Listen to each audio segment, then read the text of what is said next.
All right, our topic for today is home heating energy. We're going to derive something known as Fourier's law, or develop something known as Fourier's law. Our use of home heating energy is the largest component of our residential energy use. Of that 105 gigajoules of residential energy, about 666 gigajoules is for home heating. So that's like the energy equivalent of 66 light bulbs on all the time, all year long. And you recall to this point we've seen there's about 4 light bulbs used for our actual lighting use, and that hot water uses the equivalent of about 19 bulbs. So we're saying home heating is 66. So you can see the relative proportions. Now, why we need home heating energy is that in the wintertime, the warmth, the thermal energy from the inside leaks through the walls and must therefore be replaced by the furnace. So the rate at which the furnace has to provide energy is equal to the rate at which energy flows through the walls to the outside. Now, the rate of thermal energy transfer is given by Fourier's law.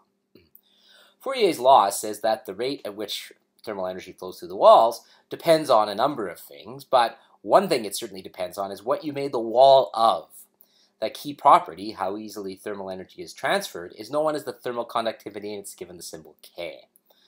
So, this value of K, then, is high for good thermal conductors like metals, and it's low for insulators, poor conductors like foam and, say, fiberglass wool insulation. So, we've seen that the flow of thermal energy is going to depend directly on the thermal conductivity. Let's try and get a finer point there.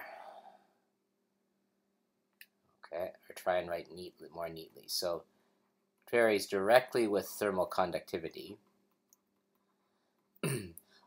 The rate of thermal energy flow is also going to vary directly with wall area, because if you have larger walls, then there's a greater surface for thermal energy to flow through.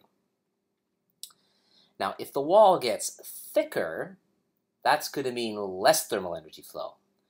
So more thickness, less thermal energy flow, that's inverse variation. So if you have a thicker wall, you'll have less thermal energy flow. The last parameter is you're going to lose more thermal energy on a colder day, so the amount of thermal energy transfer varies directly with the temperature difference between the outside and the inside. So we can put all that together and write a word equation for the rate of thermal energy transfer. It varies directly with the thermal conductivity. I'm just going to wait for that to stop moving. There we go. Varies directly with thermal conductivity.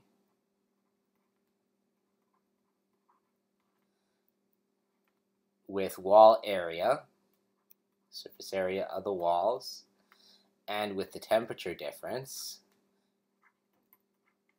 I'm just abbreviating there, otherwise it won't fit. That's thermal conductivity, by the way. And then inversely with the wall thickness. Okay. Now, you've probably heard of R value, and the R value is defined as the ability to resist the flow of thermal energy. That is going to equal the ratio of the thickness to the thermal conductivity. So these two parameters together, let me change color there. These two parameters together, the thermal conductivity and the thickness, that ratio determines the R value. Because if you have a really thick wall, that's going to be a large thermal resistance. There's going to be lots of resistance to thermal energy transfer. If you've got good insulation, so a small thermal conductivity, that's also going to be a large thermal resistance. So if we put that together, we see that the thermal resistance is going to vary directly with the thickness of the wall. Now let's introduce the symbol D here, directly with wall thickness D, and inversely with the thermal conductivity K. So you could see in this equation, there's the thickness, there's the thermal conductivity. It's the R value is not the ratio this way, but the actual reciprocal. It's D over K, thickness over thermal conductivity. Now those R values, and we could just put a box around this, that's the definition of the R value. The thermal resistance is the R value. R values are typically given in imperial units. So if you buy like R14 insulation, that's in foot squared Fahrenheit hour per BTU. And say a typical value is R14. Now, the SI units, we're not going to use square feet, we're going to use square meters. It's not going to be Fahrenheit, it's going to be centigrade or Kelvin. It's not going to be hours, it'll be seconds, and it's not going to be BTUs, it's going to be joules. So, this is really just a terrible exercise. Well, it's not terrible, but a good exercise in doing unit conversions. Let me give myself a little bit more room here. And now let's carry out this conversion.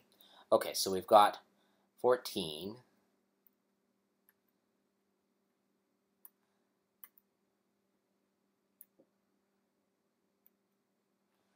so we got 14 and then it's square feet Fahrenheit hour per BTU. So first of all, let's deal with the square feet. Okay, so we're going to cancel foot and replace with meter, and the ratio written this way will do that. Now, 1 foot is 0.315 meters, about 31.5 centimeters. Now we're going to have to multiply that by that ratio twice because it's foot squared.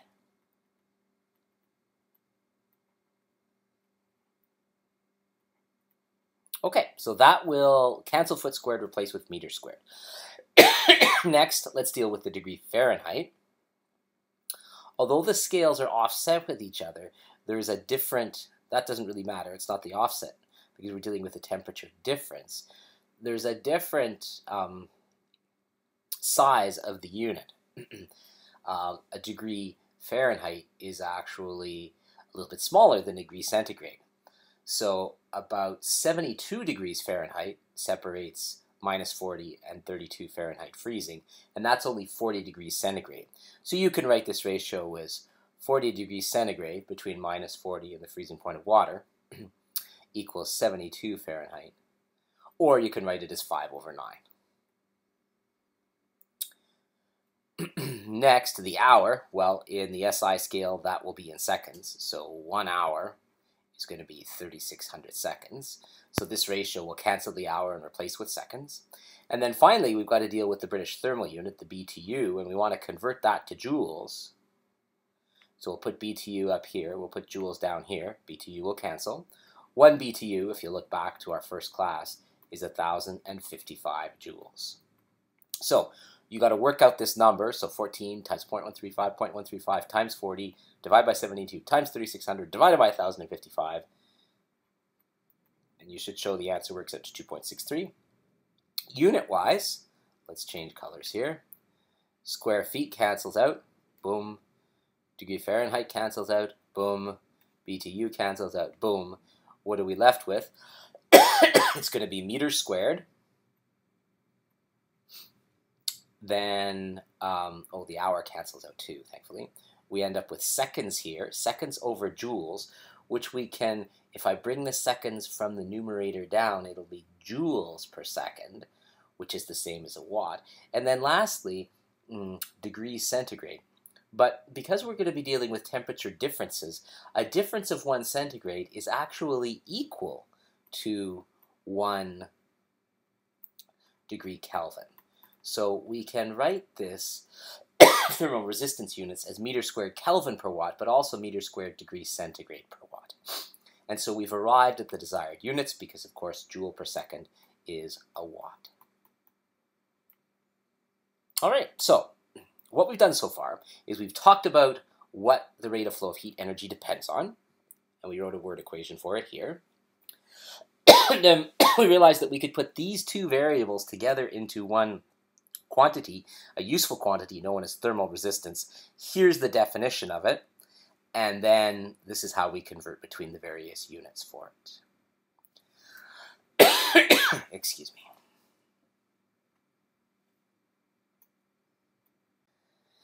All right, my coughing fit's over, and we can resume. So now we're actually going to write out Fourier's law in symbols. Just let me give myself a little bit more room here.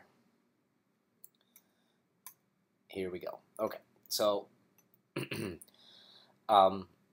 Fourier's law says the rate of thermal energy transfer, so that's going to be the rate, and we use Q for thermal energy, and that is the joules per second, so that's the thermal energy over the time, and then we said that depended on the thermal conductivity of the material, it depended on the surface area of the walls, it depended on the temperature difference between the inside and outside, and it also depended on, inversely, the wall thickness. Now, then we defined this value, the thermal resistance. Hang on a second there, that didn't work out well.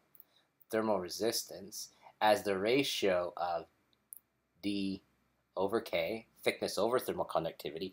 And then we realized that this equation gets a little bit simpler with that definition. It's just area of the walls times the temperature difference divided by the thermal resistance. So this is Fourier's law of heat conduction. And we can just put a nice box around that. There we go. So let's apply it. Let's imagine that we've got a nice, well-insulated house with some fiberglass insulation in it with a really nice low thermal conductivity. Let's imagine we're in a small house with only 200 square meter walls. That's pretty small. And let's say we're in Whitehorse, where the annual average is about -2 centigrade. And let's say we want to keep a relatively low thermostat, 20 degrees centigrade during the winter. So let's find the rate of thermal energy flow in watts. So first thing we do is we say, let's calculate what the thermal resistance is of the walls. Let's go back to blue. So the thermal resistance R, it's the ratio of the thickness to the thermal conductivity. Okay, now the thickness is given in inches, so we'll have to convert. This K value is in SI units already. So 3.5 inches, we could just work that out over here, just for 3.5 inches. Remember, there's 2.54 centimeters in an inch, so 0.0254 meters for every 1 inch. And so let's just see what that works out to.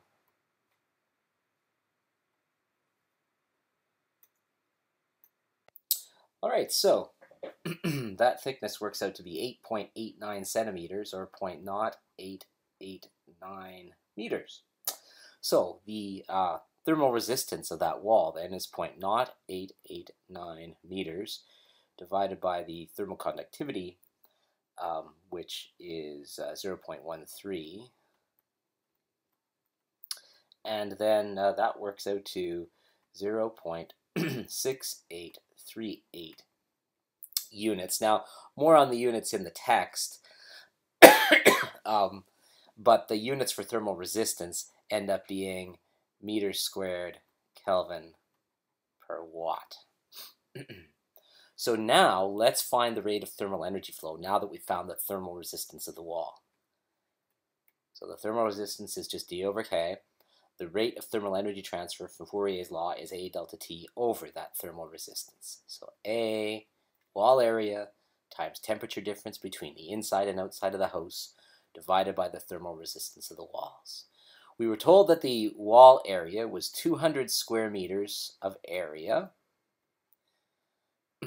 We want to keep the house inside at 20, and the outside average is -2.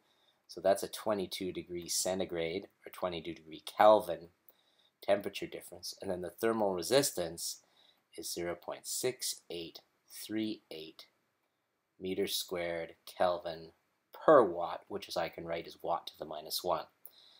Now, unit-wise, the meters squared cancels. The per degree centigrade and the per degree Kelvin cancel. We get 1 over watts to the -1, which is watts to the +1. And then value-wise, we end up with 6434 watts. So that means if we're heating in Whitehorse, we need 6,400 watts of heating on average on all the time, all year long. So how much, that's the rate of thermal energy flow. So that's part A, finished. Part B says, find the rate at which the furnace will actually use natural gas. So this is the thermal energy output of the furnace. So we remember the efficiency ratio. It's the output, well, that's the thermal energy coming out of the furnace. But the input will be different, will be larger than that. We'll be using more gas energy because of some of the gas energy gets wasted and ends up just going out the chimney. So the amount of gas energy that we'll be using equals Q over the efficiency, just by cross-multiplying. So every single second, we're using 6434 joules. I know it says watts, but watts is joule per second, so we'll take in 1 second. I'll just put the per second out here on the side. And the efficiency is 0.6. So 6434 divided by 0.6. Let's see how much that works out to. So that works out to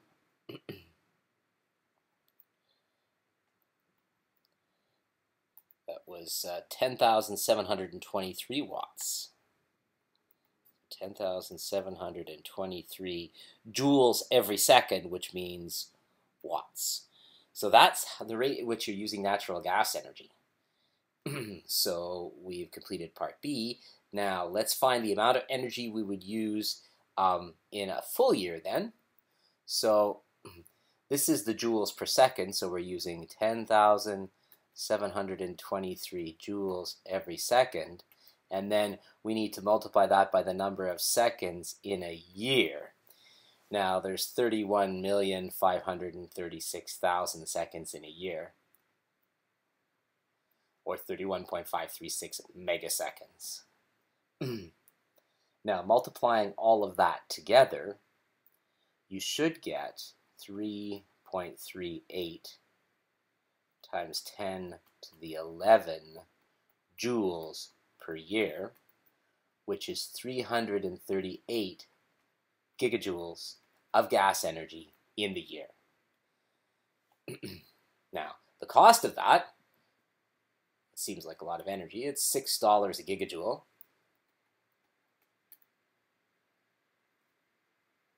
There it comes. So $6 for every gigajoule of natural gas. Unfortunately, they don't have the option of natural gas in Whitehorse because they're not hooked up to a natural gas grid. But if they were, this is what it would cost them. So 338 times 6, they'd be looking at about $2,000 a year, which really isn't that bad. It's although they're using a lot more than the national average, Part D, they're using about 5 times the amount. It's still, you know, on a per month basis, what is that? It's like $180 a month. So it's manageable, but it certainly is going to, you know, consume a fair amount of energy living up there and heating your house. Many of them, of course, use wood, and in Whitehorse, anyhow, there's an electricity grid because they have a dam there. Okay, one last idea here. In our previous example, we just dealt with the thickness of the fiberglass, but of course, it's more realistic if we include all of the layers that are typically found in a house. Obviously, the insulation is the most significant for thermal resistance, but you know, the wood's got some thermal resistance, that matters, and then the drywall matters quite a bit as well.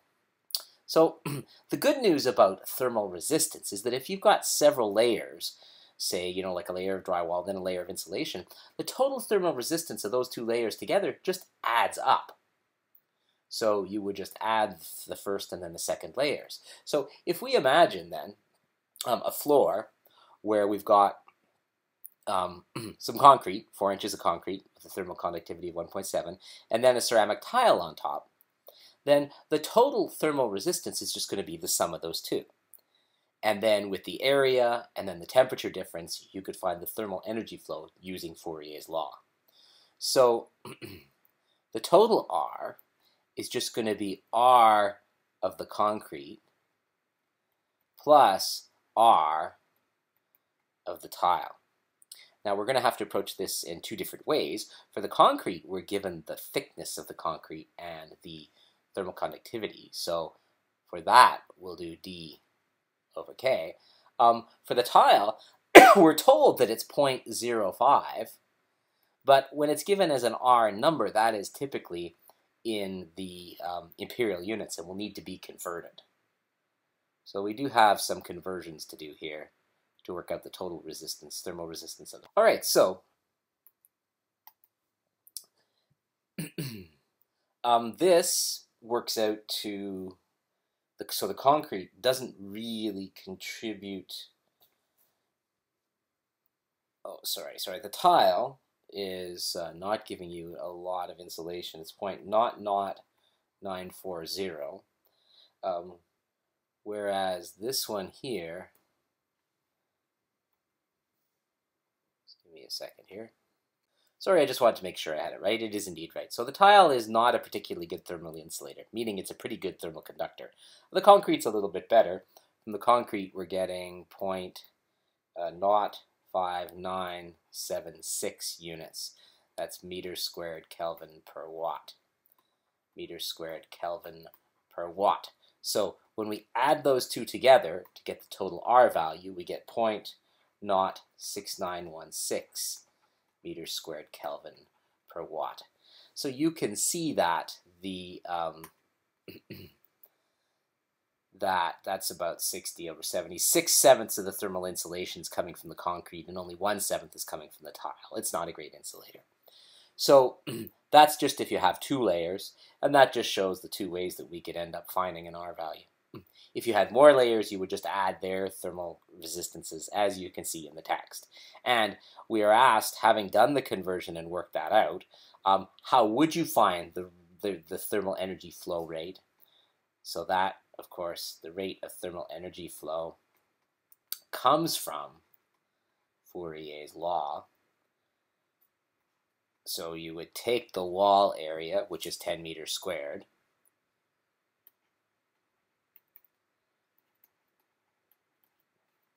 multiply by the temperature difference, and we're told it's 20 degrees between the outside and inside, and then divide by this thermal resistance of the floor. And this is just giving the thermal energy flow through the floor. Of course, there's thermal energy through the walls, flow through the walls and ceilings too, that would need to be added in as well. All right, so that is an introduction then to the concept of thermal energy flow. It's the joules per second that are flowing through the walls and windows of the house. It depends on how big the outside walls are, their area, the difference between the inside and outside temperatures, and it depends on the thermal resistance of the wall. If you've got more thermal resistance, if your house is more efficient at keeping the energy in, that'll be a bigger number in the denominator, and therefore a smaller overall ratio. And those ratios are explored in quite a bit of detail in this chapter. So that's Fourier's law, and that is calculations of home heating energy.